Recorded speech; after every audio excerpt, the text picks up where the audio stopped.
Hello, everyone. Today we're going to continue our investigation into the second Trump assassination attempt as well. We're going to look at some causes and some remaining questions that exist.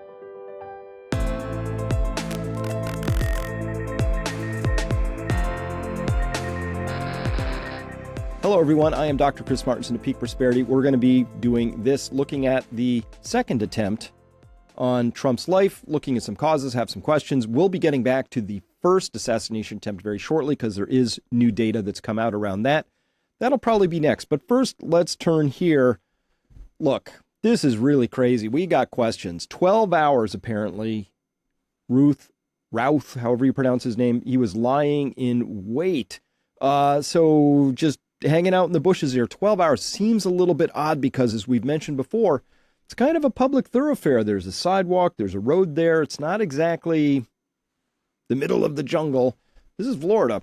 And so the question is, well, why, how is that even possible? How is it possible that you would leave a concealed position where Trump is going to be and you haven't walked the perimeter on the outside? Now, they did have somebody on the inside who spotted it and stopped it. We got more on that in just a second. But Susan Crabtree reporting here saying, here is the big issue with Sunday's assassination attempt against Trump. Why the Secret Service failed in its protective mission Sunday and should not be taking a victory lap right now. No, they should not. The Secret Service should have swept the perimeter of the golf course before Trump. Yeah, you think? Here's what Susan Crabtree was writing about this. Says, quote, sources in the Secret Service community tell me when President Biden golfs, they sweep the perimeter as best they can. That seems even odd, right? As best they can. Certainly anything within 300-400 yards of a president, you're going to want to have pretty good eyes on that, obviously. Carrying on, quote, but previous assassination attempt protocol for Trump was not to do it. But since July 13th, J13, the Secret Service allegedly was just shy of the full package. So what gives? Good question. They could have at least used canines to try and do their best to sweep the perimeter.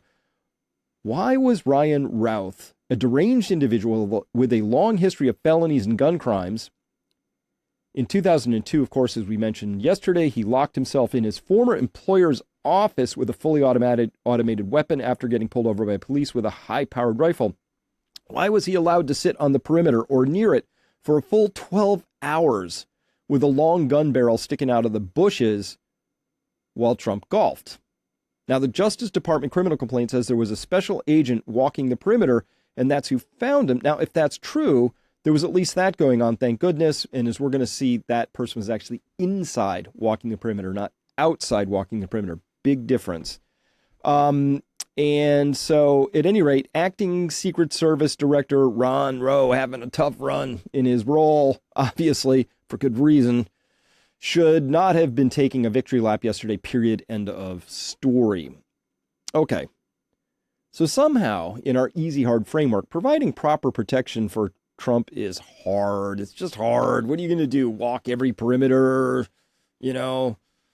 actually see if, things look okay. Roofs are too sloped. It's too hot. There's bushes. It's hard. But when it's somebody you care about, it's kind of easy. That's the easy, hard framework. Some things for the machine of DC, some things are easy.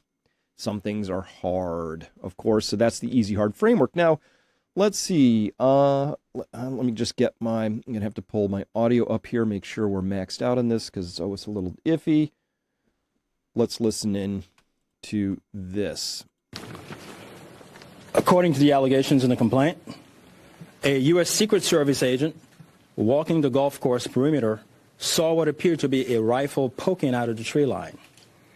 After the agent fired a service weapon in the direction of the rifle, a witness saw a man later identified as Ralph fleeing the area in the tree line.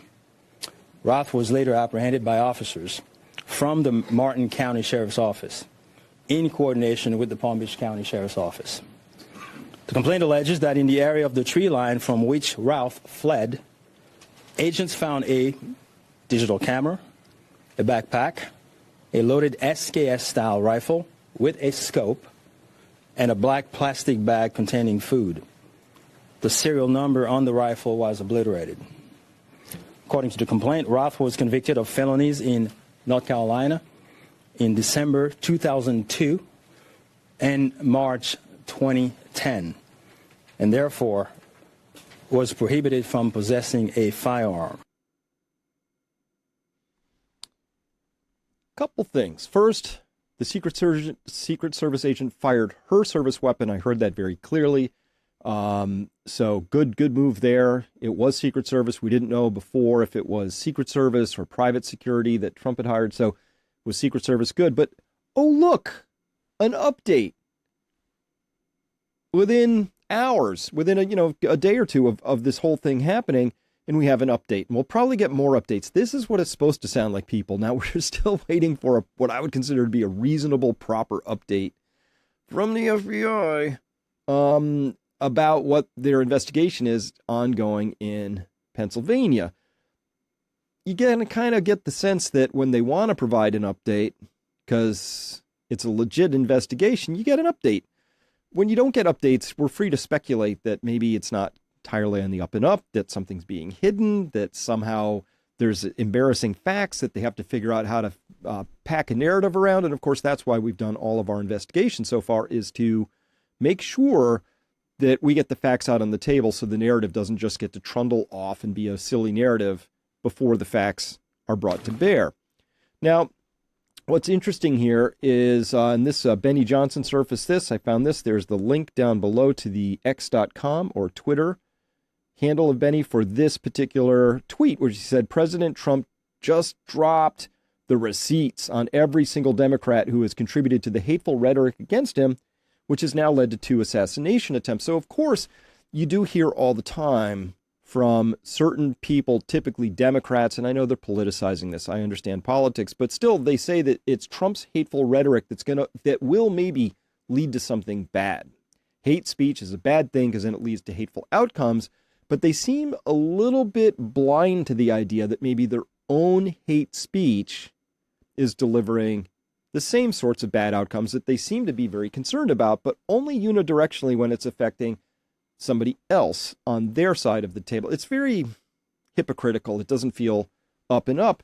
And of course, I'm a Virgo. I don't like that. I like things to be even Steven across the board as much as possible. So Trump Vance putting this out on September 16th, they said Democrats' rhetoric inspired another attempt on President Trump's life.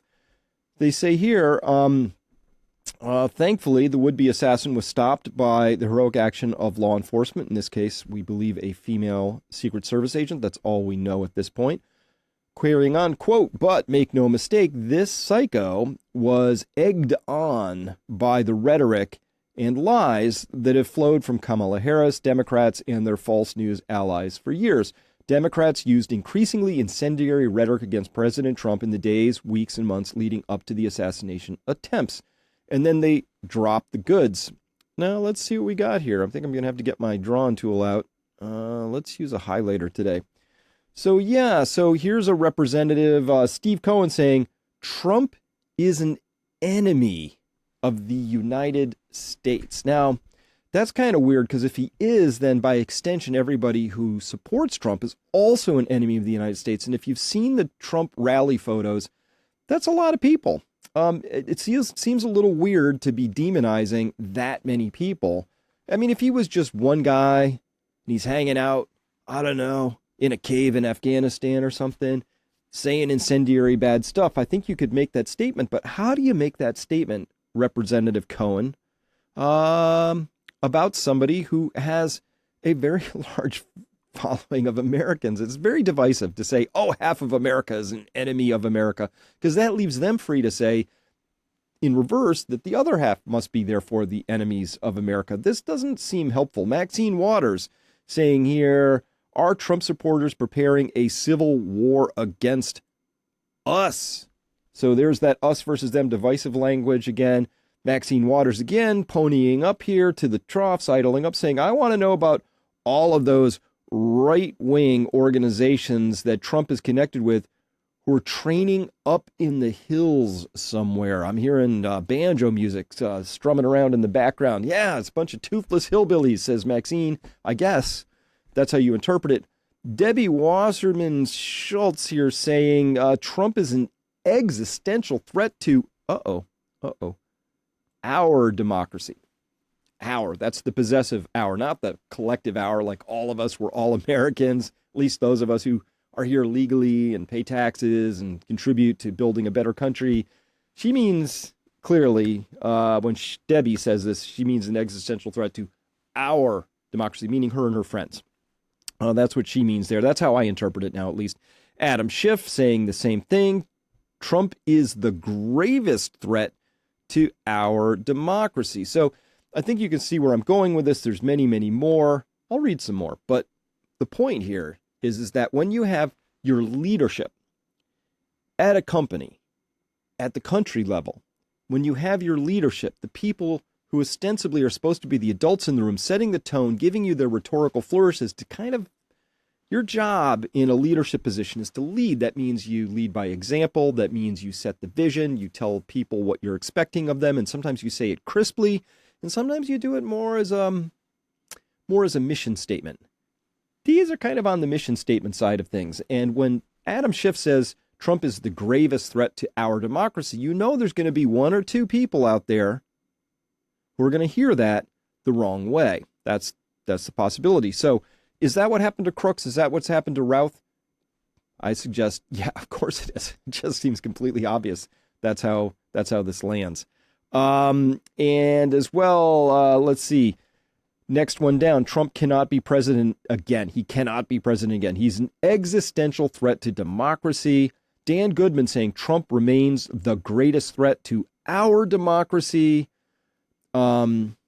Jake Auchincloss, I wonder if he's related to Hugh, the right-hand man of Tony Fauci. Do not know.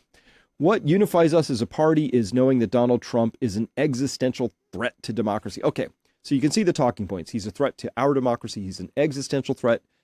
Those are big words, right?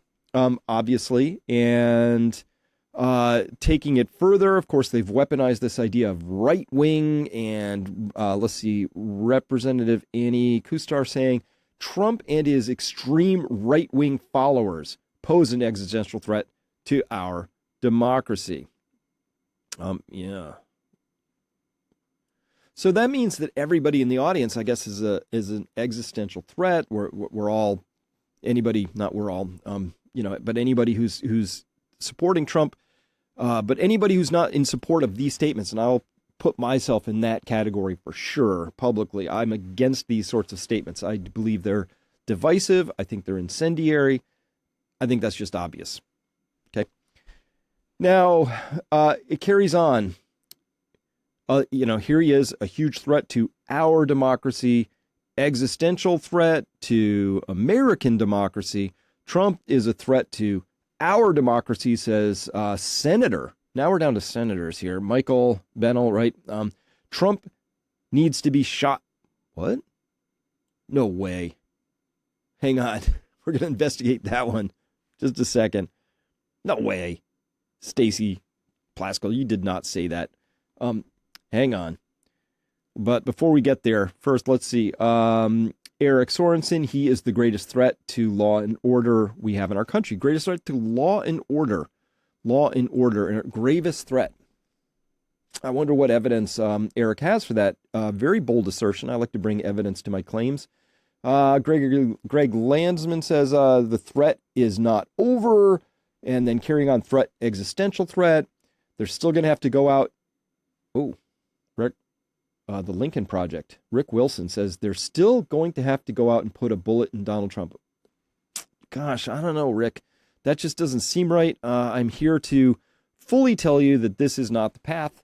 By the time you're saying stuff like this, you've completely lost the plot line. And this just leads to a very dark place, and things go downhill very, very fast. And of course, it just gets worse from there. Here is former Harris-Biden staffer Kate Bedingfield saying Democrats should turn their fire on Donald Trump. I could interpret that a couple ways. And meanwhile, it just gets worse down here. We got to stop Trump. We got to stop Trump. But really, no way. Stacey did not say that. That's no, it can't be. having There we Trump go. not only have had the codes, but now having the classified information for Americans and being able to put that out and share it in his resort with anyone and everyone who comes through should be terrifying to all Americans, and he needs to be stopped.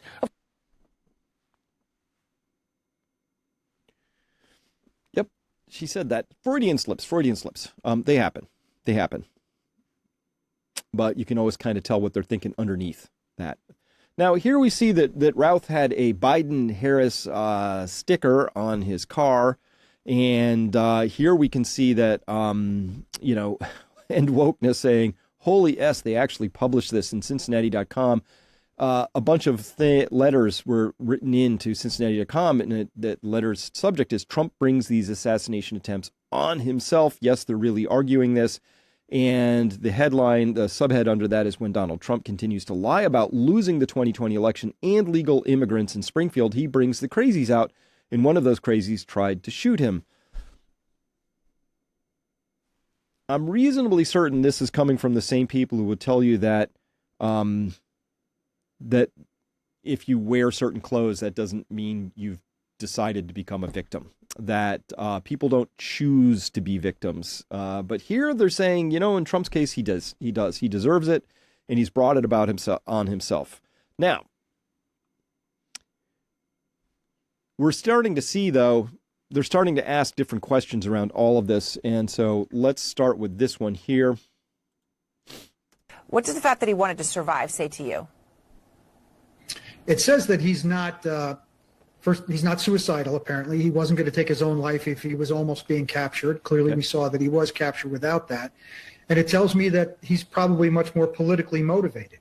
The last shooter in Pennsylvania, I don't want to say his name because I don't want to promote him in any way, but he was clearly a guy that was looking for the notoriety of taking that shot. I would think we're going to find that this guy's extremely politically motivated and that he probably was spurred on by much of the political diatribes that are going on these days, talking about Trump, equating him to Hitler and things like that. So I don't think this is the last we'll see of crazies out there trying to do this. I would agree. But this is an FBI, I think a behavioral analyst, I'm not positive. But at any rate, we got a guy from the FBI saying, listen, this dude was spurred on. He was spurred on by sort of this hateful rhetoric. And, what he didn't say is where all this hateful rhetoric is coming from is very politically motivated at this point in time. So by the time your politics and your country is actively seeking to divide you, you're going down a path that, frankly, is very dark and it does not end well. So I'm really disappointed with everybody who believes that, that the level of incited violence is actually appropriate. And of course, we saw this really disgusting after the Butler shooting. There was a whole thing on Twitter for a while that said, sorry, he missed, right? And again, if you chase these accounts down, these are people who've been politically polarized to the point that they actively think internally that somehow this path, just in this one moment, for just this one guy, actually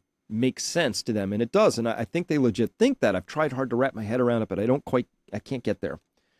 Because it's very easy to understand that once you open that door, once you cross over that river, you've crossed the Rubicon River. That there's really no backsies from that. And I'm worried already that maybe we are at a stage of no backsies. And next thing you know, you find yourself embroiled in something domestically that feels a lot like every other trouble spot in the world. The Balkans once upon a time, the Middle East today, where it's just never-ending conflict. And by the way, that's an anti-prosperous way to live. I don't believe in it. I'm 100% anti-offensive warfare. Like, oh yeah, no, this justifies it. This one thing, we'll just do this one thing.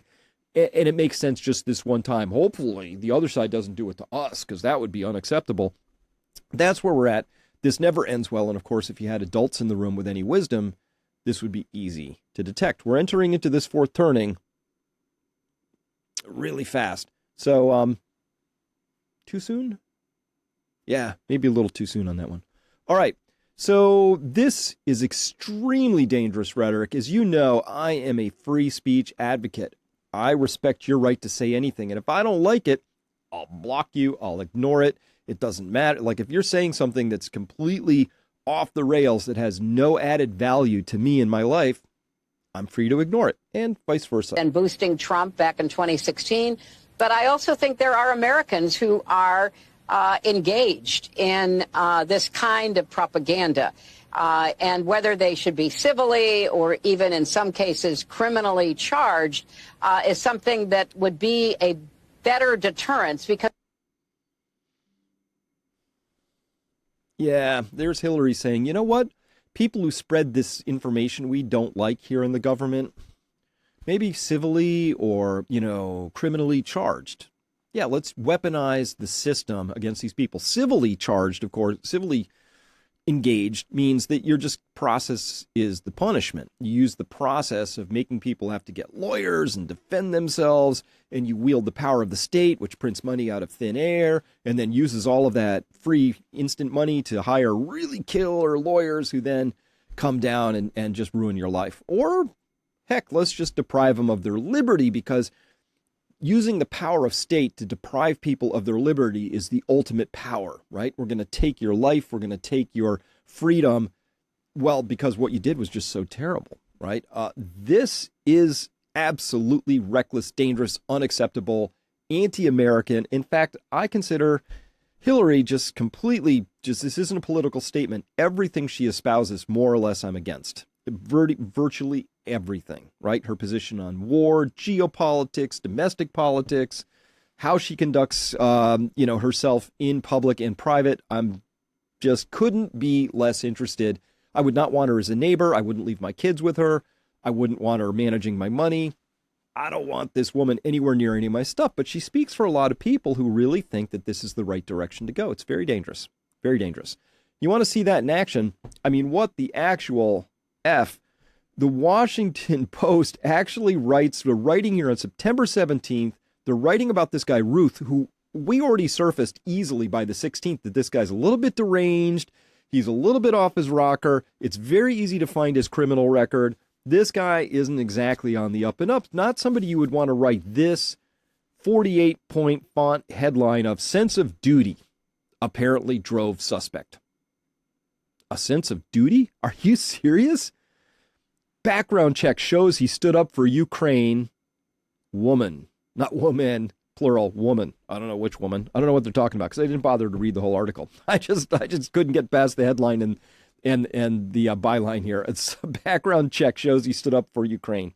It also shows he had 2 felonies, one for a weapon of mass destruction and receiving stolen property. And also he fleeced military veterans. And also he was disavowed by pretty much everybody who ever came in contact with him. So that would be the other way you could write all of this up, would be to talk about what kind of an absolute lowlife loser this guy actually was. But instead, the Washington Post says, you know what?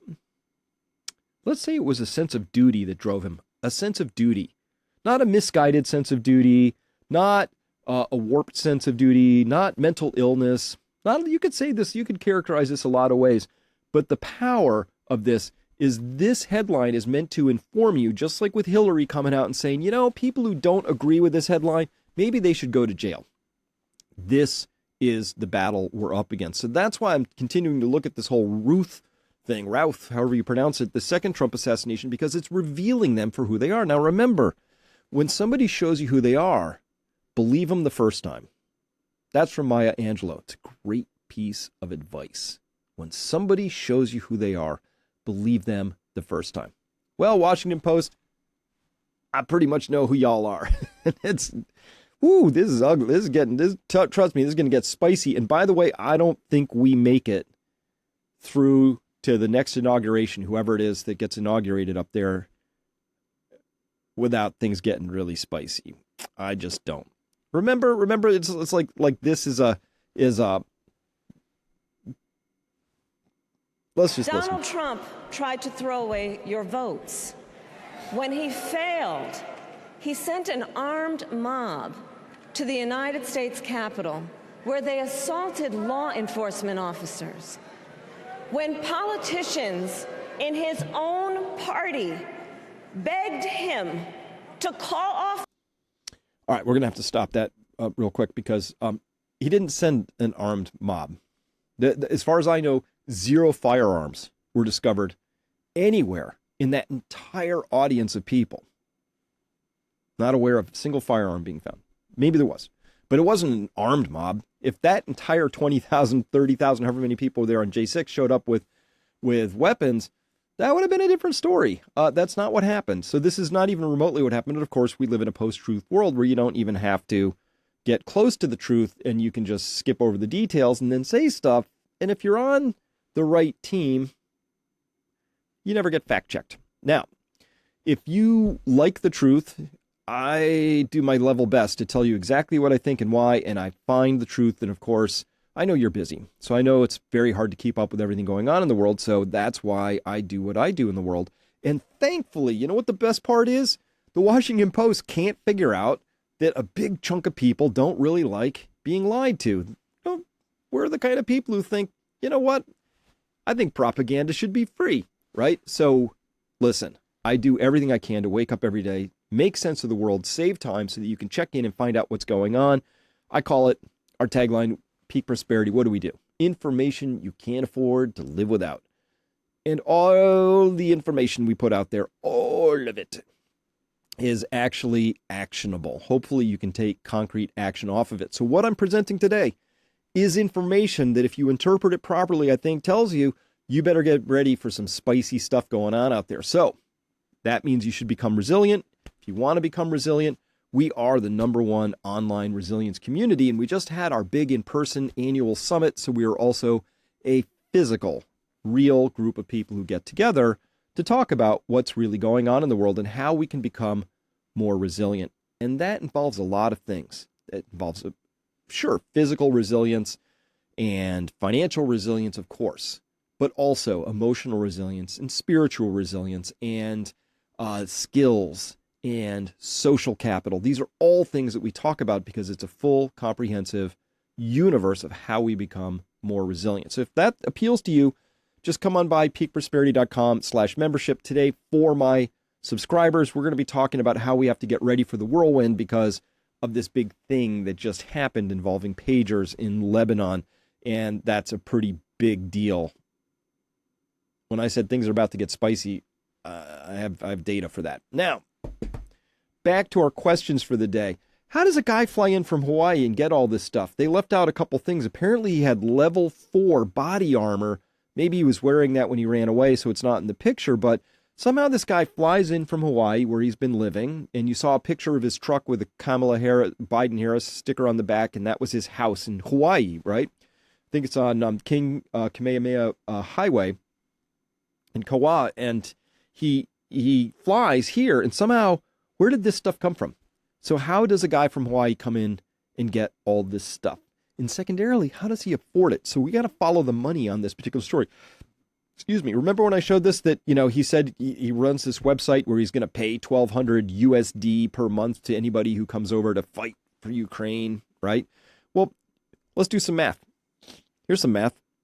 So $1,200 a month times 12 months per year is $14,400 per year this guy's going to have to come up with for every single recruit, which means that if there are 100 recruits who come through this website, Mr. Ruth is now on the hook for $1.44 million. Now, where does this guy get that kind of cabbage? He's a former failed roofer with 1-star, reviews. He's a former construction worker. In fact, yeah, I'll carry that on in just a second, but back at our website, THC0655, a retired person with a lot of law enforcement experience, says, quote, no first or second world mercenary, obviously, goes out to combat zone for $1,400. Back in about 2004, I saw American companies recruiting firearms and police trainers for Afghanistan for $10,000 a month. That's 2004. Little inflation. Let's call it $20,000 a month now. I can't imagine Routh got even one nibble of interest for mercenaries to go to Ukraine. It's absurd, but not so absurd that the New York Times and others would treat him as legitimate for their narrative-building articles, end quote. Absolutely true. The amount of coverage this guy got. I pointed this out. He was in the yesterday, Financial Times, New York Times. He's on CBS. He's on all the major news. He's everywhere. This guy's everywhere. I'm nowhere. Like, nobody comes talking to me ever from mainstream media because I'm not part of their narrative building project. I'm part of their anti-narrative project. But let's carry on. Follow the money. just recently, he's in court, he's getting charged, and he said during his court appearance on Monday, Routh said he was making $3,000 a month before his arrest, and had zero funds and savings, had no assets beyond 2 trucks in Hawaii. So I don't know what it costs in Hawaii, but I guess it's going to be pretty expensive. And if you're only pulling in $3,000 a month and you got a house, you got property taxes, you got insurance on your trucks, you got to eat food. $3,000 a month, $36,000 a year. That doesn't go too far, not in Hawaii. And so, well, it's kind of weird because voter records also show that Routh registered as an unaffiliated voter in North Carolina in 2012 and most recently voting in person in the state's Democratic primary in March of 2024. Quick search, the cheapest you can get from Honolulu to Charlotte, North Carolina, would be $762 if you were there for a week, stayed for a week. So how's a guy making $3,000 a month fly, back for a primary? Like, I got to go vote. That's in March. Now we know he also flew out here on the East Coast down to Florida to be in position in the Palm Beach location, take that shot with very expensive body armor, with a gun that he obviously didn't travel with. I have to guess because no serial number on the darn thing, and it's highly illegal. And he's a twice convicted felon. So not a chance he's traveling with a weapon as a twice convicted felon. That just doesn't, maybe a small chance, but I'm going to almost zero. So so somehow he gets the pocket cabbage to take all these flights and come over to the East Coast and buy an illegal weapon. I don't know how much that would cost, but probably not zero. And then we also know this. Ryan Ruth was the suspect in an alleged assassination attempt on former President Trump. I immediately recognized the name because I had been in touch with Ryan Ruth for over a year in the early stages of the war in Ukraine. Of course. Like thousands of other international volunteers, he apparently went to Ukraine to help. I don't believe that he was fighting himself, but he had put up signs in Kyiv, Ukraine's capital, offering to help other foreigners find places in Ukrainian battalions. And that's how I initially came across him. I spoke with him, I think, once on the phone and texted frequently, and he put me in touch with several foreign fighters. Now, he seemed very genuine and passionate about supporting Ukraine. He mentioned plans to bring in thousands of Afghan and Syrian fighters, which I took, frankly, with a grain of salt. In an interview with the news website Semaphore, he claimed he'd been unable to get visas for Afghan fighters, but we don't know if he was actually in touch with any Ukrainian officials. All right, so point being, he's in Kiev in April of 2022, and we know that he was there in March of 2023 because it says here, in another CNN article, Routh, 58, had no military experience, but he traveled to Ukraine around March of 2023. So we know he's there in April of 2022. He's there a year later. Again, it's not cheap. I guess you have to fly to Krakow, Poland, maybe, and because he had mentioned that on his website, that was sort of the route in. I don't know if you could fly directly to Kiev. I couldn't find a direct pricing for that because it's not a thing, apparently. So at any rate, at least on Travelocity, couldn't find a price for that. So point is, at $3,000 a month, this guy, Routh, is somehow managing to gallivant all around the world. If I were involved in this investigation, I would be looking into the money. Follow the money, because there's a story here. Something's not quite right. And hey, kudos to DeSantis in Florida, who said this: in my judgment, it's not in the best interest of our state or our nation that the same federal agencies that are seeking to prosecute Donald Trump are leading this investigation, especially when the most serious, straightforward offense constitutes a violation of state law, but not federal law. So he's taken control of this.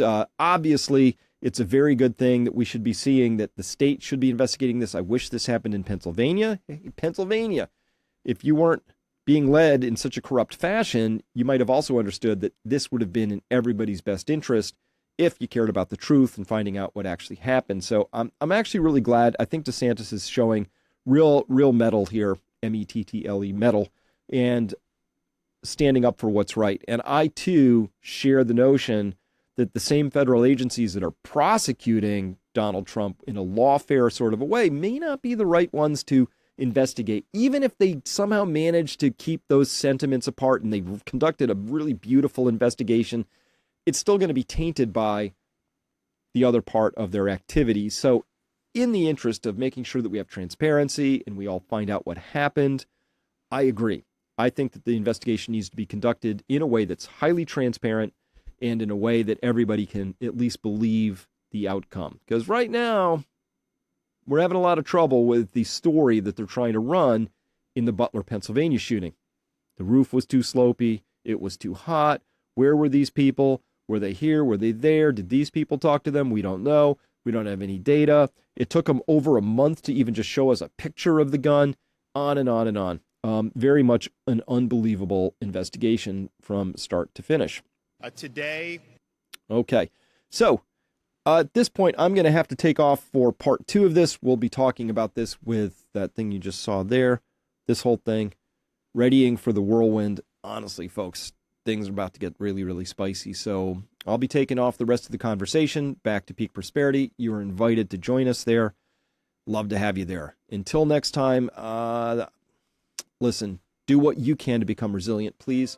And I want you to be safe and happy and healthy and prosperous. And that's going to get to be increasingly difficult as time goes on, unfortunately. So with that, I am Dr. Chris Martenson signing off. We'll see you next time. Bye for now.